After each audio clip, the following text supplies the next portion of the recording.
capitale. Penser que ces islamistes qui sont au nord du Mali peuvent arriver à Bamako, c'est vraiment méconnaître le territoire, l'étendue du territoire malien et puis tous les risques de perdre leur position en voulant s'avancer à Bamako, tout en étant sûr que leur aventure sera infructueuse. Donc le Mali, une république islamique, c'est pas pour demain? Je ne le crois pas, mais là où je voudrais en venir, c'est certainement ces idées salafistes qui aujourd'hui se développent dans le nord du Mali et ces idées même wahhabites, ces idées-là sont déjà présentées à Bamako. Ça, c'est autre chose. C'est-à-dire ces idées, vous voulez dire, sont déjà présentes à Bamako? Mais effectivement, vous n'avez pas suivi tout le débat sur le code de la famille au Mali. Rappelez-nous, etc. Avec le Haut Conseil islamique. Et pendant ce temps-là, je me souviens très bien, le président Amadou Touane Touré n'a pas joué un jeu clair. Quand les islamistes se sont emparés du stade de Bamako pour faire leur congrès, pour rejeter le code de la famille aux grands dents de toutes les organisations de la société civile malienne. C'est-à-dire que ce qui est arrivé au Mali aujourd'hui, c'est que ces wahhabites, sous l'emprise de l'Arabie saoudite et d'autres universités du monde arabe, sont arrivés quand même à éliminer de la société malienne, en tout cas tous les cadres de socialisation non religieuse, et que les organisations religieuses ont pris aujourd'hui en main tout le travail social de solidarité que l'État malien n'arrive pas à réaliser. Ça, c'est un phénomène très important. C'est le cas de souvent des mouvements islamistes, je pense notamment au Hamas dans la bande de Gaza, la plupart des mouvements islamistes ou les frères musulmans en Égypte qui ont un rôle social qui est très, très important, Moussa Agassari. Moi, je voudrais quand même dire que il ne faut pas, je ne crois pas qu'il faille encore continuer à parler d'islamistes ayant pris Gao, Tombouctou. Dans ce cas, le MNLA, il fait quoi? Nous sommes une armée, nous nous sommes organisés. L'objectif, c'est l'indépendance du territoire. Ce n'est pas seulement l'indépendance du territoire, c'est l'indépendance de tout un peuple qui, au bout de 50 ans, a décidé de prendre son destin en main avec toutes ses composantes. Et jusqu'à présent, depuis le début, nous n'avons pas un civil qui a été volontairement, je dis bien volontairement, tué par le MNLA. Donc nous avons mené les choses comme ils se doivent. Mais aujourd'hui, la présence seulement de quelques islamistes, comme on dit, veut dire que les villes... Quand j'entends Bakary Sambé, je n'ai pas l'impression qu'il n'y a que quelques islamistes. Qu'il y a une islamisation, une islamisation quand même de la société qui paraît, enfin à vous entendre en tout cas, qui paraît... Le Mali n'a pas attendu, l'Azawad n'a pas attendu l'arrivée d'islamistes, d'Al-Qaïda ou d'autres pour être musulmans. Nous sommes musulmans avant, nous avons une religion, nous avons une pratique religieuse modérée. Et nous ne comptons pas, je ne vois pas pourquoi du jour au lendemain, les femmes vont se voiler. Je ne vois pas comment ça peut arriver du jour au lendemain. Mais cela n'empêche pas que les islamistes, s'ils veulent rentrer dans la légalité, ils peuvent présenter leurs projets politiques. Et c'est aux Maliens et aux Azawadiens de décider. De choisir.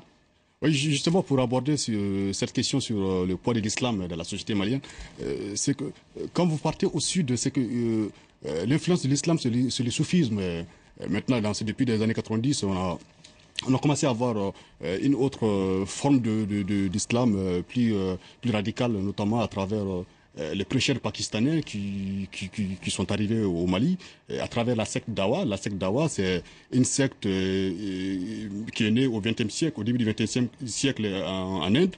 Et cette même secte est liée à Lashkar el-Taiba. Lashkar el-Taiba est au Pakistan, est considéré comme un mouvement terroriste par les Américains. Donc, c'est vrai qu'on ne peut pas parler aujourd'hui au sud du Mali de l'islam salafiste, mais au nord du Mali, quand même, la secte Dawa a eu à faire du prosélytisme, surtout à Kidal, où on voit les posters de Ben Laden dans certaines villes, dans certaines maisons. Ça, c'est au vu aussi de tout le monde. Donaïg Ledu, est-ce qu'il y a une responsabilité, parce qu'il le sous-entend, enfin il n'a pas sous-entendu, il a dit même très clairement, Bakary Sambé, est-ce qu'il y a une responsabilité de l'ancien président ATT Amadou Touré dans ce qui se passe? On sait que les relations notamment avec la France étaient relativement tendues, la France qui estimait, Paris, eh bien, que ATT ne luttait pas suffisamment contre AQMI, contre le terrorisme. Est-ce qu'il y a une responsabilité d'ATT dans ce qui se passe aujourd'hui? De facto, hein, si on parle là, et stricto sensu, d'AQMI, parce que je crois qu'il faut faire attention de pas mélanger distinguer les mouvements terroristes et puis les mouvements qui peuvent être religieux très rigoureux. Hein. Là, on parle de terrorisme, on parle d'AQMI. AQMI, c'est du terrorisme, c'est des otages, c'est du trafic de drogue, c'est du trafic d'êtres humains, c'est tout ça. Ces gens-là sont arrivés il y a une dizaine d'années dans le nord du Mali, où ils ont trouvé une espèce de sanctuaire, un refuge. Ils n'étaient pas nombreux quand ils sont arrivés. 10 ans plus tard, ils sont toujours là. Ils sont beaucoup plus nombreux. Donc, responsabilité ou pas du pouvoir malien qui vient d'être déposé, du pouvoir d'Amadou Toumani Touré, on ne peut que constater les choses. C'est que personne n'est allé les chercher, ces gens-là, pendant 10 ans dans le nord du Mali. Moi, je vais aller plus loin. Parce que aujourd'hui, nous avons des preuves, des gens qui témoignent, des gens qui ont été sous le régime d'Amadou Toumani Touré, de complicité avérée, de laxisme à l'égard d'AQMI, qui a abandonné, donc les autorités du Mali ont abandonné l'Azawad aux mains d'Al-Qaïda au Maghreb islamique, en prenant en otage non seulement la population qui s'y trouve, mais aussi en prenant d'autres otages et en faisant du business avec les rançons qui alimentaient à la fois Bamako, les intermédiaires, mais aussi les islamistes qui parvenaient à financer ce que l'État ne finance pas. Un business dont on a aussi accusé les Touaregs qui participent à des enlèvements et revendent ensuite leurs otages à AQMI. On ne peut pas dire que ce sont des Touaregs. Il peut y avoir certains Touaregs, mais il peut y avoir aussi des Arabes, il peut y avoir aussi des Songos, il peut y avoir aussi des Peuls. Ce n'est pas un cachet qui est uniquement Touareg. J'aimerais bien, s'il vous plaît, qu'on évite quand même de faire des amalgames, parce que le Mali, en 1963, 1990, 2006, nous a toujours battu avec le bâton de rébellion Touareg. 2012, ce n'est plus une rébellion Touareg, c'est une révolution populaire. Abdoulaye Tamboura, très rapidement, parce que je voudrais qu'on parle aussi de la suite et notamment de ce texte qui a été adopté ce soir à l'ONU. Et je voudrais, Moussa Azari, que vous y réagissiez évidemment. Oui, je disais que concernant la connexion ou l'interconnexion entre les Touaregs et AQMI, c'est vrai, il y a certains qui étaient dans la même mouvance que AQMI, parce que l'État était absent, la faiblesse du pouvoir. Donc, cela n'explique pas, parce que même les populations Touareg, avec qui j'ai beaucoup bavardé, n'adhèrent pas à l'idéologie d'AQMI. C'est ça les paradoxes. Donc, certes, aujourd'hui, il y a Darali qui était ancien diplomate et qui, du jour au lendemain, qui s'est reconverti dans le radicalisme. Sa position, quand même, est étonnante pour quelqu'un, quand même, qui a toujours combattu le pouvoir central, qui a toujours défendu la cause des Touaregs et qui se met aujourd'hui contre les Touaregs pour défendre une autre idéologie. C'est quand même étonnant. Alors que faire pour lutter contre les islamistes dans le nord, pour peut-être lutter contre la rébellion Touareg, parce que ça pose aujourd'hui un problème à la communauté internationale et notamment à la sous-région, à la CEDEAO. Je vous propose ensuite d'écouter le président ivoirien Alassane Ouattara, qui est également en ce moment le président en exercice de la CEDEAO. C'était dimanche à Abidjan. Nous avons décidé de la mise en place immédiate de la force d'attente de la CEDEAO en demandant au comité des chefs d'état-major de se réunir dès cette semaine à Abidjan pour donc voir les modalités d'activation de l'activation de la force d'attente. Moussa Assarid, deux questions. La première, une première réaction donc à ce texte qui a été adopté aujourd'hui à l'ONU par les 15 membres du Conseil de sécurité qui demandent la fin des violences dans le Nord, que la rébellion Touareg cesse les hostilités. Qu'est-ce que vous répondez à la communauté internationale? Nous, depuis dimanche, après la prise de Tombouctou, les violences pour nous sont terminées à l'égard de l'armée malienne. Les seules violences qui restent, c'est la sécurisation du territoire. C'est contre, par exemple, les terroristes d'Al-Qaïda et tous ceux qui ont des armes et qui refusent de les déposer. Sinon, pour nous, territorialement, nous sommes arrivés au bout de la conquête territoriale. Maintenant, je voudrais dire quelque chose par rapport à ce texte qui vient d'être adopté à l'ONU. Je voudrais dire que nous avons un combat légitime que nous sommes en train de mener. Nous ne sommes pas des va-t-en-guerre. Nous savons ce que nous faisons. C'est tout un peuple, c'est beaucoup de gens qui ont décidé enfin d'arriver à la liberté pour vivre dignement sur le territoire de nos ancêtres. Nous sommes prêts à discuter, à dialoguer avec quiconque. Seulement, nous ne pouvons pas admettre que des gens de l'étranger, des militaires étrangers au Mali et à l'Azawad viennent sur le territoire pour combattre ce qu'on appelle encore rébellion Touareg. Alors justement, la CEDEAO se réunit ce jeudi, en tout cas les chefs d'état-major de la CEDEAO. Le président Ouattara a dit que 2000 hommes étaient prêts à intervenir. Qu'est-ce que vous allez faire si demain il y a une intervention de la CEDEAO? Et je poserai la question à Donaïg Ledu. Cette intervention ne sera peut-être pas pour demain matin, ça va peut-être prendre un peu de temps. Mais tout d'abord, vous, comment vous allez faire? J'ai entendu un porte-parole du MNLA sur une radio française ce matin qui appelait à une coalition de tous les mouvements Touareg pour lutter éventuellement contre une intervention de la CEDEAO. Moi, je vais d'abord poser quelques questions à la CEDEAO et à l'Union africaine.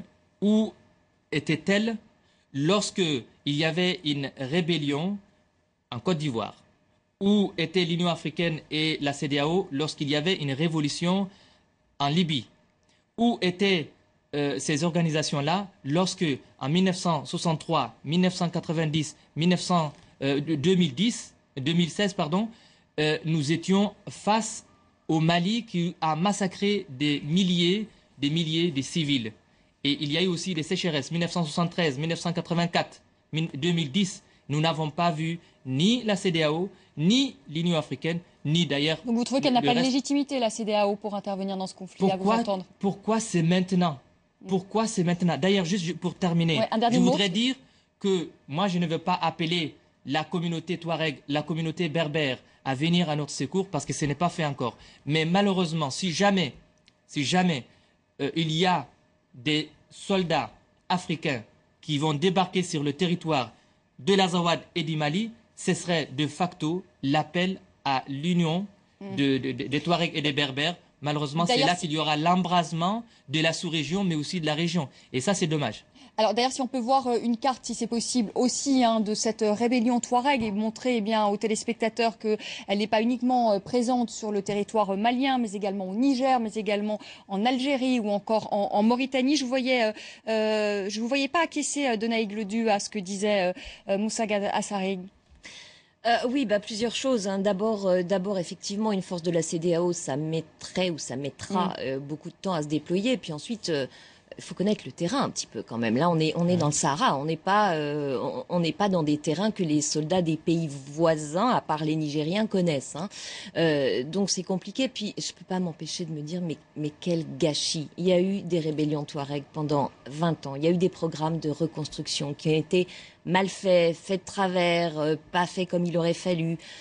Tout ça s'inscrit aussi peut-être, pour les gens qui connaissent pas bien la région, dans un contexte où on est dans un contexte de désertification sur les 30-40 dernières années très importante, donc de modes de vie de nomadisme qui est menacé, de modes de vie qui sont menacés.